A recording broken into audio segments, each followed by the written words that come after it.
Wow. Just wow. Some movies you love so much, you might get 1 or 2 per year if you're lucky, that as soon as you're done watching it, you want to talk about it immediately with everyone. Friends, parents, grandparents, strangers on the internet. And trust me, Emerald Fennell's Promising Young Woman is one of those movies. I haven't been this excited to talk about a movie in a good while. I'm not going to be able to stop thinking about Promising Young Woman for weeks. I am obsessed with it. Anyway, enough gush, let's jump into my review of Promising Young Woman. Hey up guys! So before we jump into the review, a little bit of housekeeping. If you guys are new to the channel, want more movie, TV and Oscars related content, consider hitting subscribe. If you do enjoy this video, help me out by hitting that thumbs up button. And if you want to follow me on social media, Twitter, Instagram, Letterboxd, all those links in that video description down below. Right, let's get to it. Promising Young Woman is written and directed by British filmmaker Emerald Fennell. In fact, this is her first ever feature film, which is impressive when you've got a cast of familiar faces and Margot Robbie's production company on board for your first ever feature. That is insane. This is definitely one of those films where the less you know, the better going into it.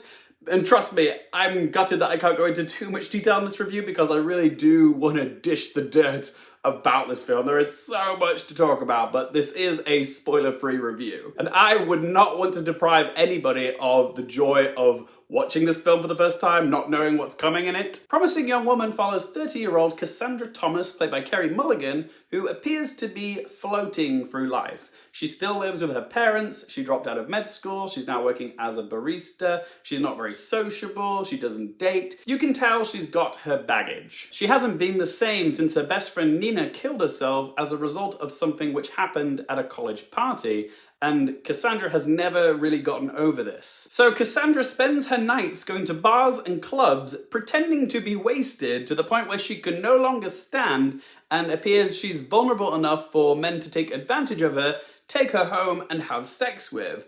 But then she sobers up and serves her own brand of Trojan Horse revenge. In fact, the entire film is kind of a Trojan Horse in itself. From looking at the trailer of Promising Young Woman, it kind of does look like a vacuous, glossy, shallow story about a man-hating woman dishing out vigilante justice, but it's actually hiding a lot of substance, and it's not as predictable as you might think. Like Cassandra herself, appearances can be deceiving. The look and aesthetic of this film is very bubblegum pop. It's got a lot of pastel colours in the production design, and there's so much confectionery in the mise-en-scène. The soundtrack as well is also quite poppy, featuring songs like Charlie XCX's Boys, as well as Paris Hilton's Stars Are Blind, as well as a string cover of Britney Spears' Toxic. All this deliciously sugary imagery and music juxtaposes the film's dark subject matter. It's sweet, it's nasty, but it's bad for your teeth. It's safe to say that this is a black comedy which addresses topics that not everybody is going to be comfortable with, like sexual abuse, consent, and culpability. But I guess that's why I loved Promising Young Woman as much as I did, because it's a film which looks like it's all surface, but really it asks you, the viewer, to look inward, as well as to ask yourselves bigger and often uncomfortable questions about the system, which often blames the victims but protects the culprits, which is messed up. Which is why I found it to be a profoundly effective film, because not only is it balls to the walls entertaining, but it's timely, it's topical, it's fun, and it's got a message. We need to talk about Carey Mulligan's performance because, oh my god, this is by far my favourite performance I've ever seen of hers.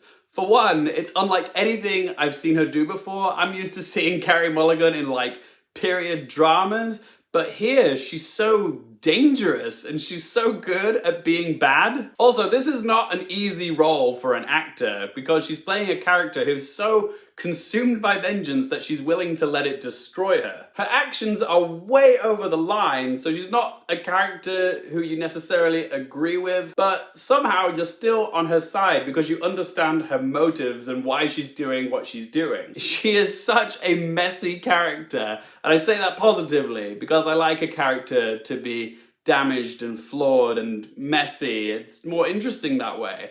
And Carey Mulligan has such a huge undertaking to take this kind of awful person and also make her sympathetic and likable and funny, and she absolutely knocks it out of the park. And honestly now she is my personal favourite pick to win Best Actress at this year's Oscars. Why, you might be asking? Because it's such a edgy and unconventional pick. It's very rare that we get such a compelling anti-heroine character in the Best Actress race, so I really want to see her win this. And I do think she has a decent chance. But while we're talking Oscars, let's also talk about its Best Picture chances. If I had it my way, Promising Young Woman would be this year's Best Picture winner. Do I think it can do it? There's always a chance. It's definitely gaining momentum, this film. But I worry this film is going to be too provocative for some of the Academy voters, and they're just going to go with something that's a bit more of a safer pick, like Nomadland. Which is just as deserving, but Promising Young Woman would make a more audacious statement, and it would make a hell of a lot more noise than Nomadland. Emerald Fennell's direction is also superb. She clearly had a vision for this film and executed it with panache. If she does manage to get into the Best Director category for the Oscars, I am going to freak out. She's already got the Golden Globe nom, but can she get the Oscar? That would be amazing. Also, calling it now, Dr. Cassandra is going to be a prominent Halloween costume pick this year. Even I want to dress up like her. And then there's the ending, which I can't talk about in too much detail because of spoilers, but I've been reading online that it's actually been a bit of a divisive finale. Some people love it, some people hate it. I personally loved it. But I can kind of understand why not everybody would go for it, because it does follow in the aftermath of a very harrowing and hard to watch scene, but it takes guts to do what this film does with its last 15 minutes. And I love it when all the pieces come together in the end in a crescendo of satisfaction. To me, the ending was perfect. But one thing's for sure, regardless of how you respond to this film's ending, for good or for bad, you're gonna leave wanting to talk about this film with others. But I do want to hear from you guys. If you have seen Promising Young Woman, what did you think of the ending? Was it a hit or a miss? Let me know in that comment section down below. And while you're at it, let me know if you think Carey Mulligan is going to win the Best Actress Oscar. As for negatives, honestly, there is not a single thing about this film that I would change. Everything about it worked for me. So let's ask those three questions. Firstly, would I watch it again? Yes. This is a film that I'm probably going to watch at least 5 times in 2021 alone. It's also going to get bought and added to the wall ASAP. Question 2, do I recommend it for you guys? Yes, but let me be clear, there is some dark stuff in this film. If you're easily offended or lighthearted, this probably isn't for you, but I do want to encourage all adults to watch this film because not only is it supremely entertaining with a knockout performance from Carey Mulligan, it's also a thought-provoking and topical piece of cinema which I can see being dissected, analysed and discussed for decades to come. If I could recommend only one film for everyone to watch in 2021, it would be Promising Young Woman. I get one of those per year and I've already used it in February. That's how much I love this film and that's how much I want people to see it. And third and final question, what score do I give it out of 10? It has been a long time since a film shocked, delighted and satisfied me in the way that Promising Young Woman did. So I'm going to give it a score of 10 out of 10. But you know I'm going to say it, it is also a film that I think everybody should see before they die. This film gets top marks. But as always guys, it's just one bloke's opinion. I want to hear from you guys. What do you think of Promising Young Woman? Do you think it's gonna get some Oscars? Whatever you have to say, let me know in that comment section down below. Guys, if you enjoyed this video, hit that like button. If you want more movie, TV, and Oscars content, don't forget to click subscribe. And for all my social media links, you can find them in that video description down below. And as always, thank you guys so much for watching. For more things related to movies, TV, and popcorn culture, I'm Lee Carefield, and I'll see you next time.